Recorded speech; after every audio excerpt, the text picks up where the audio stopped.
Dinas Perhubungan Palembang menyiapkan 7.000 lampu jalan untuk tahun 2025.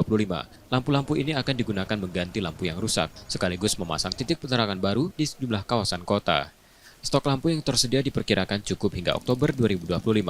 Lampu jalan baru juga akan dipasang di 1.800 titik yang tersebar di 18 kecamatan. Pemasangan dilakukan secara bertahap, terutama di lokasi-lokasi yang telah diusulkan melalui musyawarah perencanaan pembangunan. Kalau yang untuk pemasangan baru, kita ada program dari Pokir kemarin kan, Pokir kan dari Dewan dari masukan dari masyarakat. Tahun ini kurang lebih ada 1.800 akan kita pasang titik baru. Titik baru. Ya, Itu titik yang di mana? plan spot itu usulan dari seluruh kecamatan. Di seluruh kecamatan itu. Iya, Musrembang kemarin. Jadi tahun ini akan kita pasang yang baru-baru itu. Dari catatan di Sub Palembang, setiap hari mereka menerima 30 hingga 40 laporan masyarakat terkait kondisi lampu jalan. Laporan menjadi acuan dalam proses perbaikan maupun penambahan penerangan.